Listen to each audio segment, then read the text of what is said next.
who is going to tell us about holographic entanglement plateau. Okay, so thank you very much. I would like to thank the organizers for inviting me to speak at this great and intense workshop, and also all of you for coming after the nice banquet last night. So this work is mostly based on a paper that came out this summer with my student Henry, Mukund, and Eric, all of whom are in the audience, and a couple of earlier works before that. Okay, so let me just dive right in. As you all know about entanglement entropy, so I think I'm just going to breeze through these slides very quickly until I get to the meat of the matter. But as you know, if you divide a quantum system in two parts and want to sort of characterize the amount of correlations between them, you can use the entanglement entropy. And in field theory, you can think of, or one possible way of separating a system is to actually divide it into spatial regions. Some region A and its complement, and then the entanglement entropy corresponding to this region is obtained by taking, first of all, constructing the reduced density matrix from the full state or density matrix by tracing out all the degrees of freedom in the complement, and then taking the von Neumann entropy. So, of course, this has applications from many areas of physics. It is really taken off. And so, as you know, quantum information theory, since entanglement is a genuinely quantum effect, this has been a computational resource. It's condensed matter. It's a great diagnostic, to characterize these topological phases, quantum critical points, and so forth.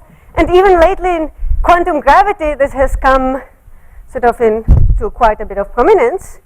But if you try to sort of measure or calculate entanglement entropy from first principles, it's a pretty bizarre quantity, hard quantity to get a handle on. And so if you sort of in your mind bring yourselves to 6-7 years ago, before we sort of knew what it sort of corresponded to in field theory, you might have naturally wondered, well, can you use ADS-CFT tools? And of course, by now, we all know that the answer to whether you can make this work is a resounding yes. But the reason that I want to stress it is that it's still quite a marvelous thing. This entanglement entropy is already a very sort of non-trivial quantity in the field theory, and then on top of that, you have a very non-trivial map between the boundary and the bulk, and yet in the bulk, the holographic description of this is very simple. Well, innocuously simple looking. So, as you well known, Ryo and Takayanagi proposed that if you have a static configuration, and then you can just look at a given instant in time, then the entanglement entropy of a given region like this is given by the proper area of a minimal surface in the bulk that's anchored on the boundary of this region.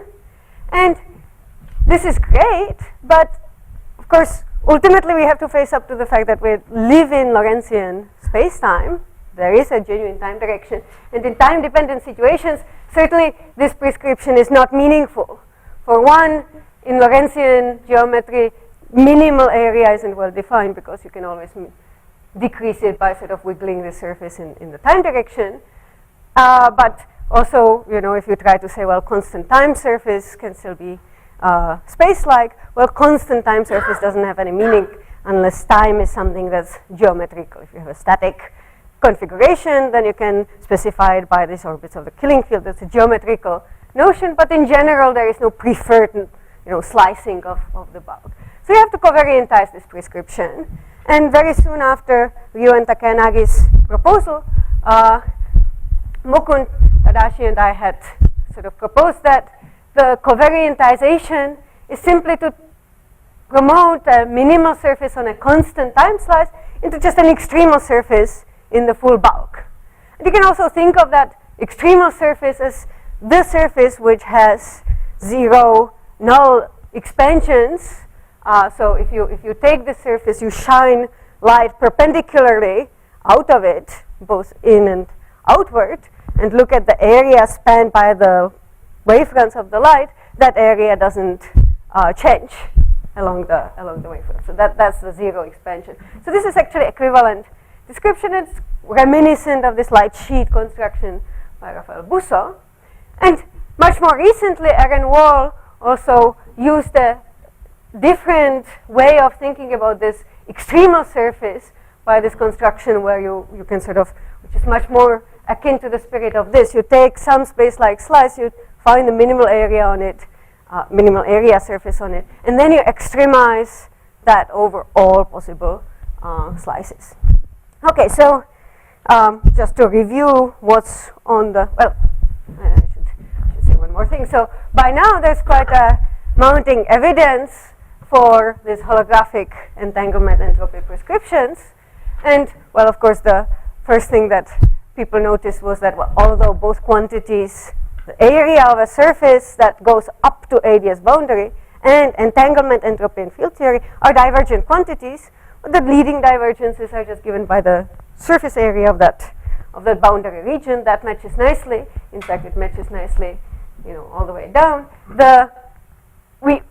In the situations where we can actually calculate from first principles what the entanglement entropy is, that has been reproduced, and so forth. And we have come quite a long way to actually believing that this Ryu and Takayanagi prescription in the static configuration is actually pretty much almost proved. There's a lot of evidence, but none of it is sort of genuinely picking up the Lorentzian nature. There's much more sort of evidence, which I'll get back to, which relies on, there are all these non-trivial inequalities that entanglement entropy has to satisfy. There's actually pretty rigid constraints on what type of a quantity it is, which are quite non-trivial to prove from the field theory point of view, but nevertheless, the bulk construction allows you to prove them very easily, very straightforwardly. So I think that can be counted among the successes of this holographic entanglement entropy prescription. Okay, so what is on the board? Well, let me just sort of re-emphasize. So the entanglement entropy holographically is given by area over 4 in Planck units of a certain surface, okay, which is a codimension 2 bulk surface. It's anchored on the boundary of this entangling surface. Now the two things I haven't mentioned yet is it has to be homologous to the boundary region that we specify. And if you have several such candidates, so I'll specify what sort of surface I want, then you take the one with the least area. Okay, so all the proposals agree on that, but where they differ is in specification of what that surface is. So Ryu and Takayanagi, which are relevant only for the static cases, pick a minimal surface at this constant time slice, where T is the thing that implements the static, the fact that the spacetime is static. We just take any extremal surface in the full spacetime. So we imagine having access to the entire spacetime and look at all extremal surfaces with these properties. The Aaron Wall's construction of this maximin, as I said, takes something that's, well, if an extremal surface, takes a minimal surface on some bulk slice and then maximizes. So if this one exists, you can show that it is indeed an extremal surface. And what I'll eventually tell you is that you might think that, well, all of these should be equivalent in the case when you have a static spacetime. That actually turns out to be quite subtle. Okay, so they're all equivalent when you have globally static spacetime, but as I'll show you later, they're not necessarily equivalent when you have just static, but not globally static spacetime, like a black hole, for example, but with more complicated geometries. And the main subtlety in this is basically this homology constraint. So let me remind you of this homology constraint. Okay, so in the usual phrasing, this extremal surface of, by the way, and for historical purposes of sticking to the notation in our papers, and denoting the extremal surface by this funny E. Okay, so with subscript A pertaining to the boundary region that I'm considering. So this extremal surface is homologous to our boundary region if there's some smooth codimension 1 bulk manifold which only has boundary, which only sort of is anchored on the boundary region and the extremal surface. So for example, if you have slice of ADS, constant time, and you have your region on the boundary, so this is now a global ADS, so I'm drawing sort of the Poincare disk. So if you take a region like this, and you take a corresponding extremal surface, well, this surface is certainly homologous to this region because you can interpolate between them without any obstruction.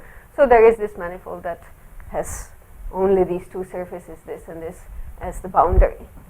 Similarly, if you have a black hole in the bulk, okay, and you take the region to be, again, this whole thing, if you have a surface that goes on that region side of the black hole, then that satisfies the homology constraint. Or another configuration that likewise satisfies the homology constraint is actually a set of surfaces. Okay, so for a black hole, this one would also turn out to be an extremal surface, just the thing that's on the bifurcation horizon of a black hole. And again, you can sort of fill this in with a smooth manifold. What would not be okay is when you have a black hole and you have a region like this, is for the surface to just go on this side of the black hole, because then there is no way to fill this in with a smooth manifold. The reason is that, so if I draw a Penrose diagram for this, either that, and I sort of try to go between the region on the boundary, somewhere here, to my surface, and now you have to imagine sort of this coming off in the other direction, then either the continuation of that would, sort of to get to the horizon, either that would hit the singularity or hit the other region, the other asymptotic boundary. Okay, so that's the sort of usual story on the homology constraint, pioneered by Hedrick and Takeyanagi in this context. And it leads to very important consequences. In fact, it's crucial for proving these inequalities that I told you that entanglement entropy satisfies, that are non-trivial to show directly, but follow much more simply in the bulk.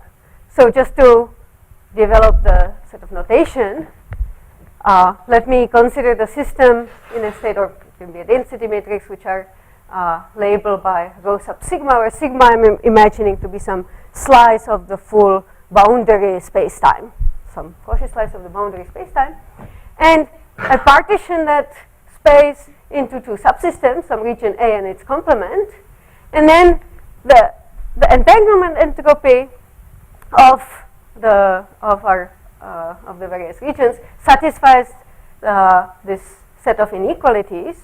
Okay, so this one, the difference between them is bounded, its absolute value is bounded by the entropy of the full system.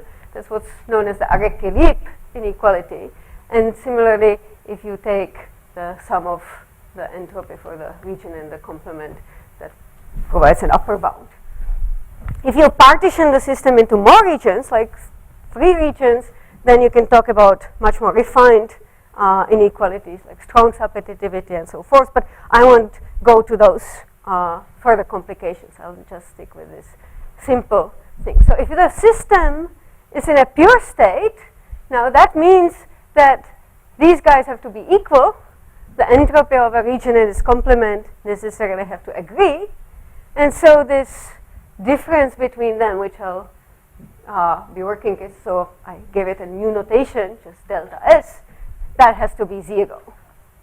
Okay, so in the bulk, that's of course very easy to see in this holographic prescription, because you have some sort of causally, well, you have some simple geometry where you have an extremal surface that is anchored on the boundary of this region A, which is the same thing as the boundary of the complement. Okay, so when this difference between the entropy of a region and its complement is 0, when it's a pure state, this is 0, so we'll sort of use this to think about the deviations, or to characterize deviations from purity. I should say, if you have a symmetric configuration where A and AC are, say, two hemispheres of the boundary sphere, then this is also 0, so the converse doesn't apply. This being 0 doesn't mean that you're in a pure state, but we'll nevertheless think of this quantity as deviations from purity, because if it's not 0, you're definitely not in a pure state. Okay, so let me now talk about the various sort of what I would think as sort of more curious properties of the entanglement entropy. So the main one, that's sort of the main content of the talk, is the or the content of the paper that the talk is based on, is what we call the entanglement plateaux, where if you think of the entropy of a given region as a function of the parameters describing that region, you fix the state, but you vary the region in which you're interested. Say you have a interval on a line, or if you're in more dimensions, some say disk region, and you just change the size. Can you ask, how does the entanglement entropy of that region depend on changing the size? So that's some function of the size. That quantity, either the entanglement entropy, or the difference between that and the complement, actually can saturate, can then increase and then saturate this Araki-Leib inequality. So I'll describe that momentarily. There are other properties which I'll sort of come back to if I have time more briefly. Okay, so let's just warm up in two-dimensional field theory on a circle in the thermal state, where the dual description is just a BTZ black hole. And then the extremal surfaces are just space-like geodesics. They're anchored, so our region A is some interval, which you can characterize by just the angle to which this reaches. And then the space-like geodesics are well known. You can write a nice compact expression for what they look like, and you can calculate their length, proper length, which gives us the entanglement entropy by this prescription. So here I have just plotted the geodesics. This is the expression for the length, and you have seen this already in Janstock yesterday.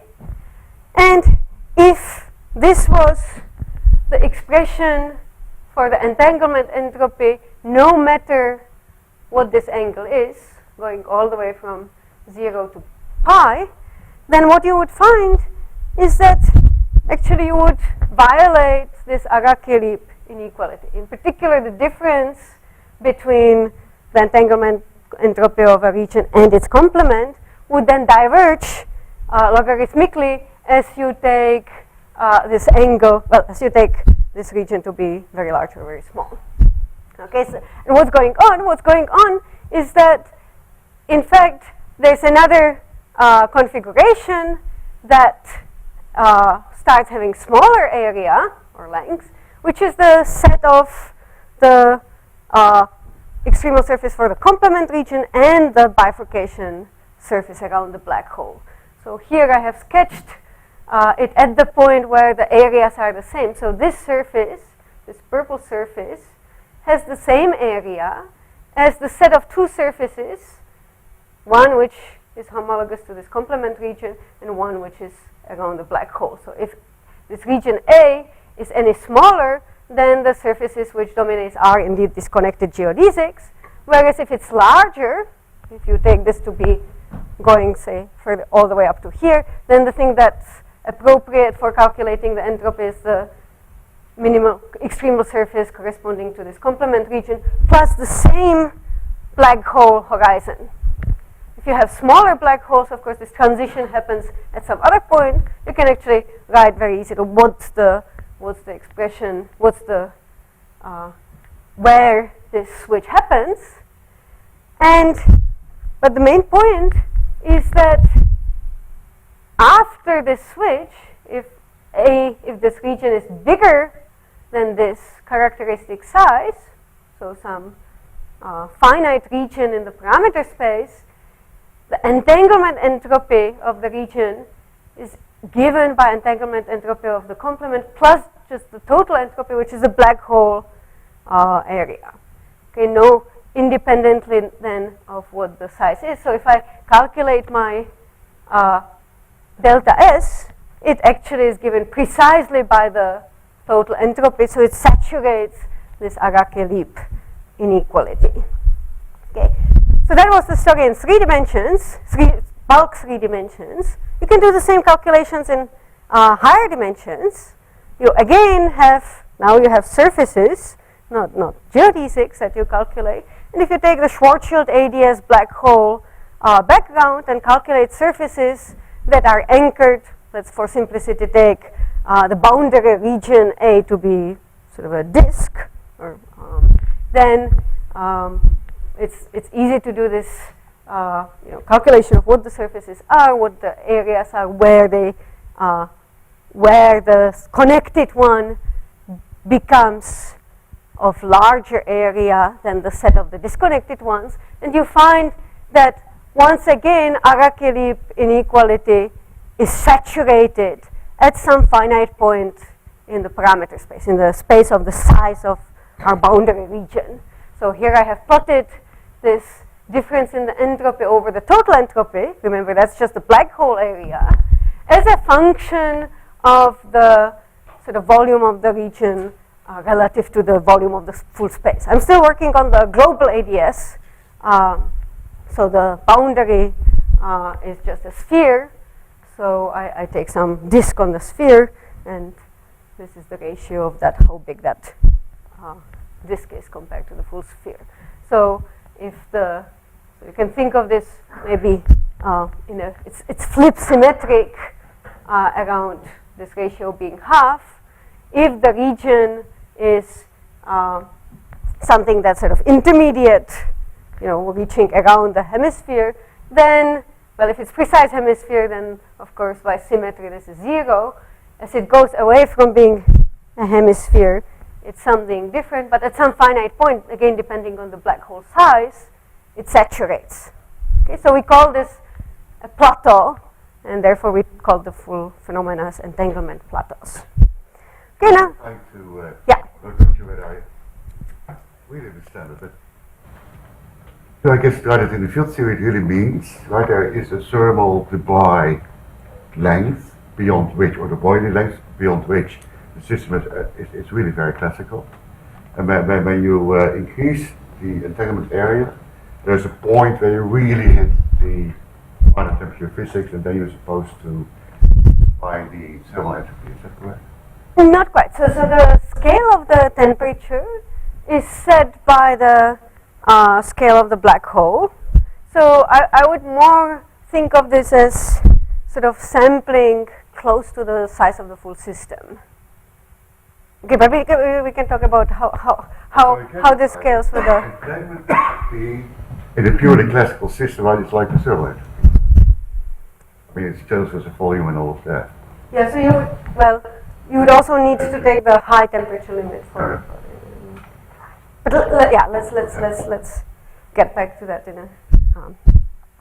Okay, so this is so far the higher dimensions have mimicked the 3-dimensional case, but there's a new surprise, which is that in fact, as you take this region A on the boundary to be larger and larger, at some point these connected surfaces that are homologous to that region actually cease to exist.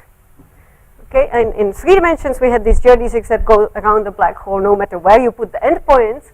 Here, the analogous statement is no longer true, which certainly was a surprise to me. And what happens, so you can ask, well, you can sort of characterize the surface by how close, by sort of how close this nearest approach to the horizon actually is to the horizon, then just integrate out and ask where does it come out on the boundary. Okay, so let me zoom in on this picture.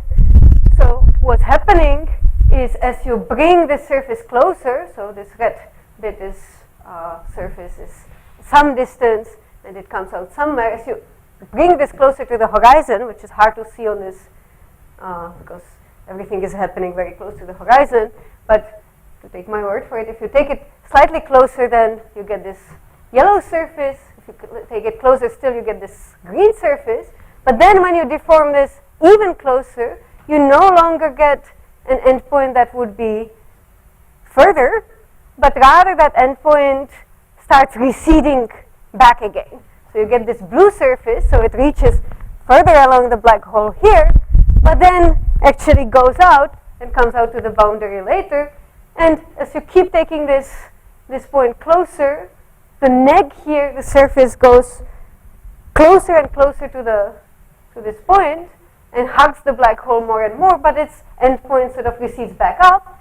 And then as you bring it closer, it starts going back down and back up, and actually this forms an infinite family of surfaces with the same boundary region, anchored on the same boundary region, distinguished by how many times they fold around the black hole. And in fact, there's a very intriguing self-similarity structure that sort of you can see developing. So Henry has produced lots of nice movies of this. So if you look on the ancillary files, you can see how these things actually behave. So that, of course, these many folded surfaces have nothing to do anymore with the entanglement entropy, because they're certainly not the minimal area ones. But nevertheless, I find it fascinating that even in this very simple, just Schwarzschild ADS geometry, you see such a rich structure. You see infinitely many surfaces that are anchored on a given point. However, if you sort of take the endpoints, the region A, to be larger than this, then suddenly you find that there is no surface at all that would be anchored on that region and homologous to A. And in fact, this follows very nicely from a completely different sort of area, which is the sort of the causal, we call the causal wedge construction. So let me just go through this very quickly, since I only have 10 minutes. So we defined the causal wedge in this paper with Mukund last year. We sort of defined these three quantities: a causal wedge, a causal information surface, and causal holographic information, corresponding to a given boundary region, spatial boundary region, as follows. So the full causal wedge is constructed by taking the boundary domain of dependence of this region, which is the set of boundary where you can actually evolve from initial conditions specified just on A. So you know the full physics on the boundary in this region. The causal wedge is the bulk dimension 0 region, which is in the intersection of the future and the past. So it means that it's the thing that has a causal curve that starts and ends in this boundary domain of dependence, must lie entirely in this causal wedge. The causal information surface then is this rim that's the intersection of the future and past boundary, and then a causal, what we call the causal holographic information, or chi for short, is the area of the surface over 4 in Planck units, analogously to how you would construct the entanglement entropy from an extremal surface. Again, in this original work, we sort of conjectured that this quantity actually encodes for you the sort of the minimum amount of information you can that's sort of contained within this region. And just a few days ago, Kelly and Wall proposed that this is dual in the field theory to what they call the one-point entropy, which is sort of the information contained in the one-point functions.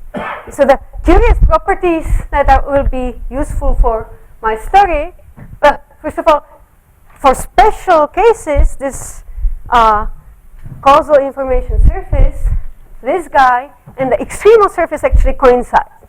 Curiously, those are precisely the cases where you can calculate the entanglement entropy from first principles, but it's sort of the and you can relate the entanglement entropy to a thermal entropy, but these are very special space cases. In generic spacetimes, the two surfaces differ, and in fact, this extremal surface generically reaches deeper into the bulk, and we have shown that it cannot lie within the causal wedge. More curiously, if you have some large enough region, but topologically trivial, simply connected and all that, in certain situations, this causal wedge actually can have holes. It can be topologically non-trivial, and here's a sort of cartoon of what's going on. So this is global ADS with a black hole, and you have your boundary region sort of large enough. Well, the causal wedge being defined by this causal construction, you can think of as the boundary being generated by just simply null geodesics from the future and past x of this domain of dependence.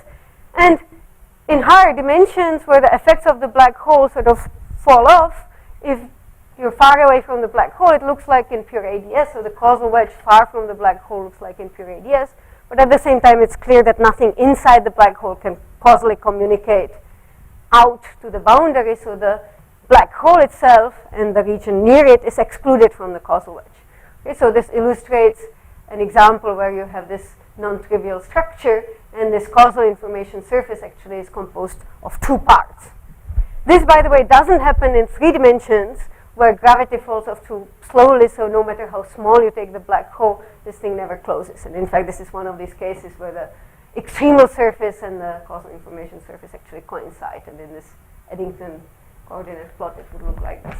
So anyway, so if you have a situation now when the causal wedge has a hole, and you try to ask, is there an extremal surface that's anchored on this region and homologous to boundary region A, you see that it would necessarily have to enter inside the causal wedge, and that's impossible. And therefore, you can immediately see that there can't be any extremal surface that's homologous to my region that would be just a simply that would just come in one piece. And so that means that, so this is what I say here, that means that it has to be composed of 2 pieces. One is the thing that hugs the black hole, and one is the complement. So you get this robust formula again, but now this causal wedge argument tells you that this is very robust. If you deform the space-time a bit, the causal wedge still has a hole, and so this is not sort of dependent on just details of the geometry. And you can also see that from this you can very easily extract the black hole entropy. Okay, so maybe in interest of time, I'll skip this and go on to the other curious property, which is the fact that the entanglement entropy, despite having this holographic description in terms of just classical geometry, so you might think it's just a coarse-grained variable, nevertheless has some very fine-grained features to it. Okay, so one example to see this is if you collapse a black hole, so again this is ADS boundary, you have some star which collapses, forms a black hole, this is the horizon. If you wait very long after the collapse has happened, so the black hole looks all settled down and very similar to the eternal black hole, and you calculate the entanglement entropy of some region here and compare it with its complement, for the eternal black hole those two would certainly be different, unless you take the symmetric. But you see here that there exists, in fact, a space-like slice that sort of goes prior to the horizon formation. And in fact, this would be a thing that you could implement the homology constraint that becomes trivial. And you see that for any region, no matter how late you take it, the entanglement entropy of it and its complement actually always is the same. So this is a pure state, even though it looks, very thermalized. And it's pure state at arbitrarily late times.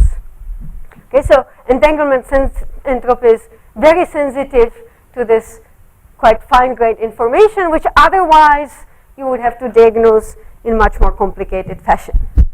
maybe even more curiously, another example is where the entanglement entropy is sensitive to what happens sort of in regions of space-time on the other side of the black hole, which near boundary observer would have no chance of seeing. So here is I'm taking the static eternal black hole space-time, but now replacing the other side with what the relativists call a bag of gold, where this is a spatial embedding diagram for the spatial thing. The spatial geometry just caps off rather than flagging out into another asymptotic region. And here you see that that this homology constraint is trivial because you can sort of slip the region of the other side.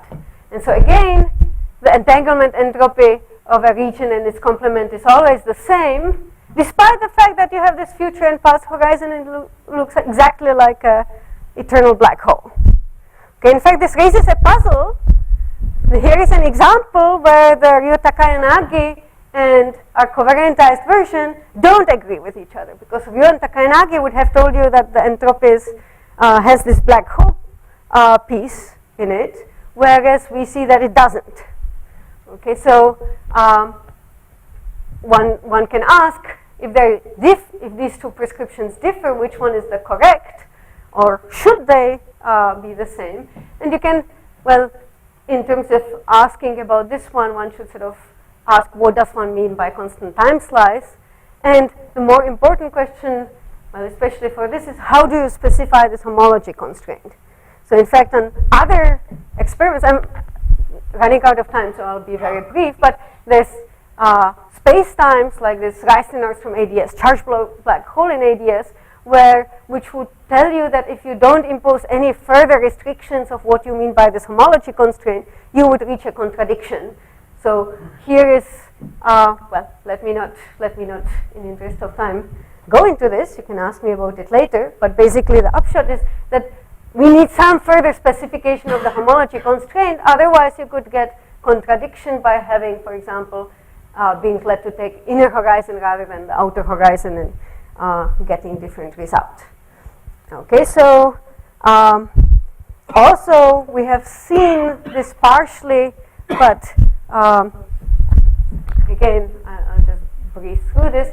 There's sort of two different components to this entanglement entropy, which you can see in various ways, but it feels like there's this genuinely quantum bit that we understand in quantum information theory that should really be taking the genuine entanglement, and then there's this full entropy bit, and they somehow get packed together in this object that we call holographic entanglement entropy, but they should somehow be, they're just totally separate pieces that get clumped into this one concept. Okay, so let me just summarize. I talked about these extremal surfaces and their area, and we have seen that these actually can exist in large multiplicities with new families, and for the entanglement entropy, we see this robust entanglement plateaus, and there is this sort of fine-grained ingredient. Okay, so I'll just end by flashing the future directions up.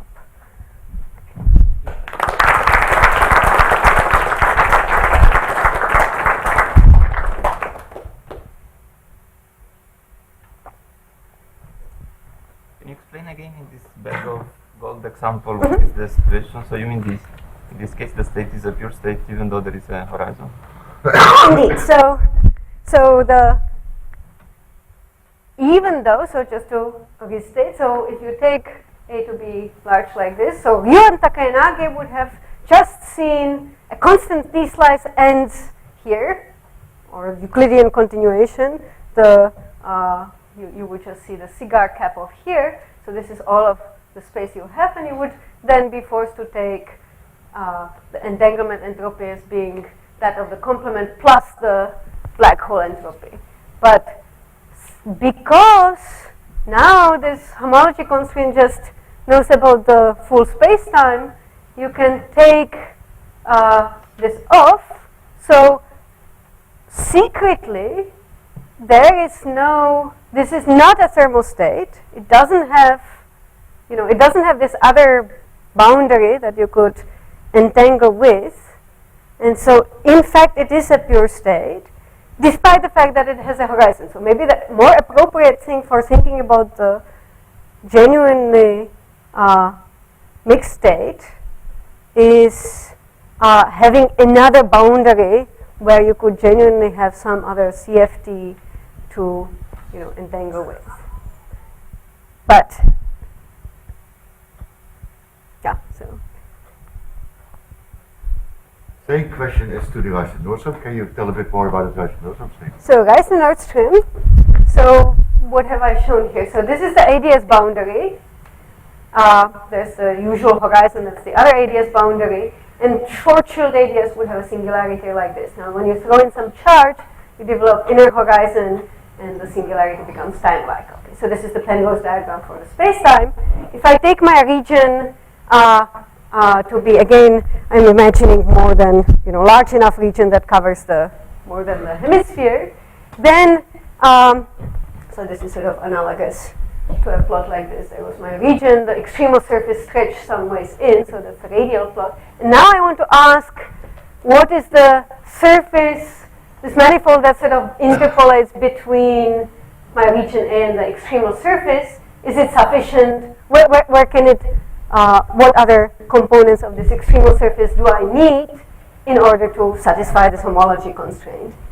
So the obvious one, and the one that would be picked by Ryo and Takayanaga's prescription, or in fact this Maximin prescription, is simply the bifurcation surface of the black hole event horizon.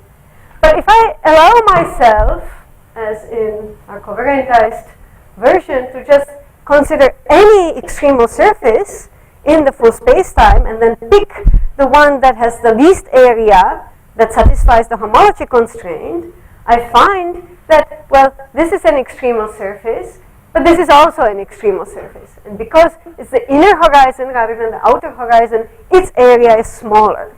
And so this interpolating manifold satisfies the homology constraint, the only boundaries being this and this bit and the region A. And so now my entanglement entropy would be given by the A complement plus this rather than A complement plus this. And so the difference between the entanglement entropies would now, instead of saturating the Araki leap, would in fact be suppressed by the ratio of these two. And when I take the charge to 0, I should have recovered just the Schwarzschild ADS case. But here you see that I don't. Oh, yeah. The limit is completely going in the wrong direction. I would get that this goes to 0. And so this is clearly not correct. And therefore that motivated the statement that we actually need some supplementary restriction on what we mean by this homology constraint. Or we need to rephrase it somehow.